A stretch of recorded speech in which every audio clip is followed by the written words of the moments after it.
விஜய் வந்து மிக சிறந்த முறையில ஒரு சிஎம்மா இங்க இருக்கிறாரு. முக்கியமா இந்த படத்தை அவர் பார்க்கணும். நிச்சயமா விஜய் இந்த படத்தை பார்க்கணும்.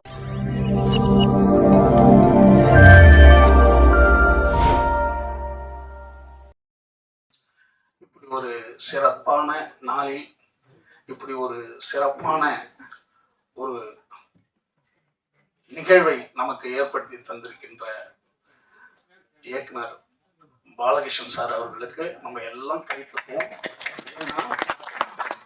ஒரு விஷயத்தை, ஒரு சிறந்த விஷயத்தை இப்படி எல்லாராலையும் செய்ய முடியறதில்லை. அதற்கு உதவி செய்த அத்தனை பேருக்கும் நம்ம ஒரு தடவை திரும்ப கைத்தப்போம்.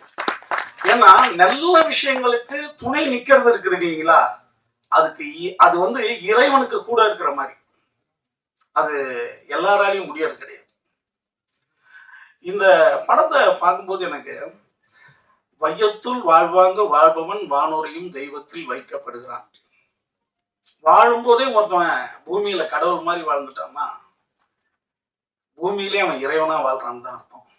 அதுக்கு ஒரு மாபெரும் உதாரணம் தான் ஐயா காமராஜர் அவர்கள். அது எந்த மாற்று கருத்துமே கிடையாது.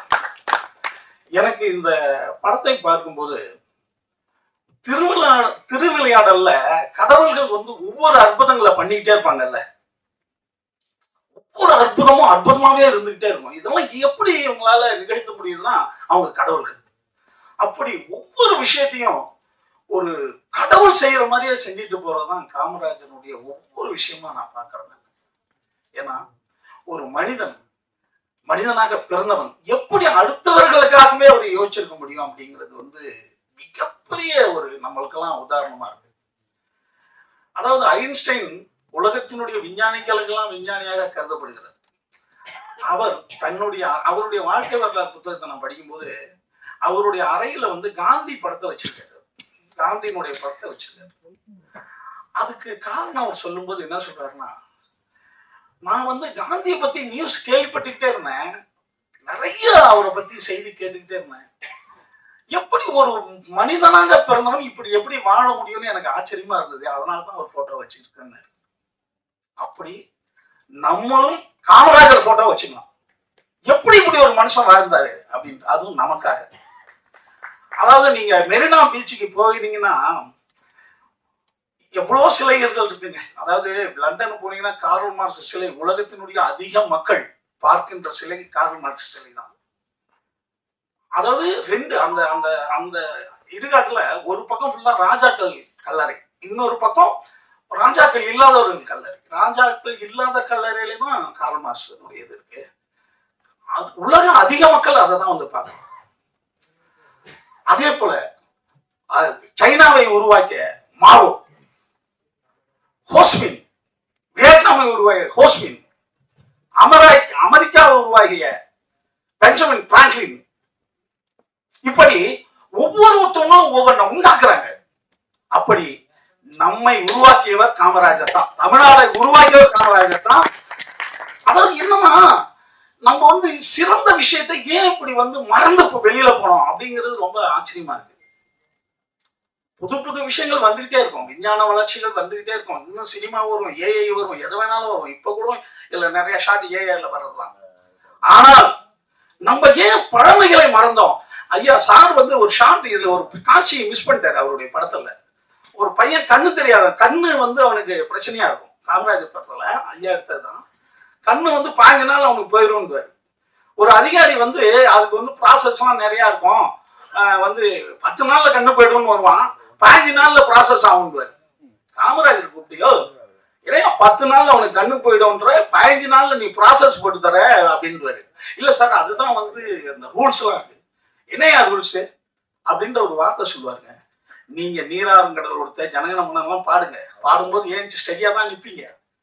ரூல்ஸ் அது மரபு. அப்போ ஒருத்தன் தண்ணியில அடிச்சுட்டு போயிட்டான், நான் போயிட்டு இருக்கான்னா நீ வந்து ஜனகணமன பாடுறாங்கன்னு நேரா நிப்பி அவனை போய் காப்பாத்துவியா? அப்ப மரபை மீறணும். ஒரு மனிதனுக்கு ஆபத்து என்கும் போது நீங்க எந்த மரபை வேணாலும் மீறலாம். அதான் காமராஜர். எல்லாத்துக்கும் ரூல்ஸ் பார்த்துட்டு உட்காந்துட கூடாது. ஒரு உதவின்னா அதுக்கு என்ன, அந்த உதவி பண்ணாம இருக்கிறதுக்கு எதுக்கு ரூல்ஸ்? அப்படி மாபெரும் சிறந்த விஷயங்களை எல்லாம் நம்ம கிட்ட பதிவு பண்ணிட்டு போயிருக்காரு. பாலகிருஷ்ணன் சாரை பத்தி என்ன சொல்லணும்னா, பிச்சை புகணும், பிச்சை எடுத்துட்டாவது அதிவீர ராம பாண்டியன் சொல்லுவான்ல, பிச்சை எடுத்தாவது படிக்க வச்சிருக்கடான்னு. அப்படி இந்த படத்தை எத்தனை பேர்கிட்ட போயிட்டு அவர் கேட்டு இந்த படத்தை பதிவு பண்ணணும்னு சொல்லிட்டு, ஏன்னா எனக்காக நான் கேட்கறத இன்னும் நான் பண்ணிடணும், சிறந்ததை பதிவு பண்ணிடணும், இந்த மக்களுக்கு கொண்டு போய் சேர்க்கணும் அப்படிங்கிறது எல்லாம் ஒரு 10 தடவை இந்த படத்தை பார்த்து அழுதுருக்கேங்க நான். ஏன்னா இப்படி ஒரு மனிதனா, அதாவது மனதிசை மேய்னான், அதாவது எப்படி ஒரு மேன்மையான மனிதனா நம்ம ஆகிறது அப்படின்றதுக்கு இந்த ஒரு படம் போதுங்க. ஒரு மனிதன் இந்த படத்தை ஒரு மாசத்துக்கு ஒரு தடவை பார்த்தான்னா அவன் மேன்மையான மனிதனா ஆகிவிடுவான். இப்படிதான்டா நம்ம வாழணும், இதான்டா வாழ்க்கை அப்படின்ட்டு. இன்னொன்னு, இந்த படம் எல்லா அரசியல்வாதிகளுக்கும் மிகப்பெரிய புத்தகம். இது எல்லா அரசியல்வாதிக்கும் ஒரு புத்தகம். குறிப்பாக விஜயனுடைய மந்திரிகள் பார்த்திருப்பாங்க, ஆனா இந்த நேரத்தில் அவங்க பார்க்கணும் இந்த படத்தை. அடுத்தது விஜய்லாம் நம்ம ஐயா சந்தோஷம் ஐயா வந்திருக்காங்க. அதே போல விஐடி ஓனர் ஐயா விஸ்வநாதன் ஐயா, இவங்களெல்லாம் சந்திக்கணும். ஏன்னா நான்லாம் விஐடியினுடைய அந்த நிறுவனரை பார்த்து ஆச்சரியப்படுறேன். என்னன்னா, அரசியல்வாதியா இருப்பாங்கங்க, ஆனா அவங்க வயசான வரைக்கும் அரசியல்வாதியாவே இருந்து நம்மளுக்கு துன்பத்தை ஏற்படுத்துவாங்க. அவங்க அந்த பதவியில இருந்து போக மாட்டாங்க. ஆனா ஒரு அரசியல்வாதியா இருந்தா திடீர்னு பார்த்தா இந்தியாவுடைய மிகச்சிறந்த ஒரு கல்வி நிறுவனத்தை உண்டாகிட்டாருங்க. இன்னைக்கு விஐடின்றது இந்தியாவுடைய மிகச்சிறந்த ஒரு கல்வி நிறுவனம். அப்ப அவரெல்லாம் அவங்க சந்திக்கணும். ஒரு ஒரு கல்வி சம்பந்தமான ஒரு விஷயத்தை முடிவு பண்ணும் போது விஜயோ நம்ம தம்பி ராஜ்மோகன் அமைச்சரோ அவரெல்லாம் சந்திக்கணும். அப்படி சந்தித்தால்தான் அதாவது இன்னும் மேன்மையான விஷயங்கள் அவங்களுக்கு புலப்படும் அப்படின்னு என்னுடைய தனிப்பட்ட கருத்து.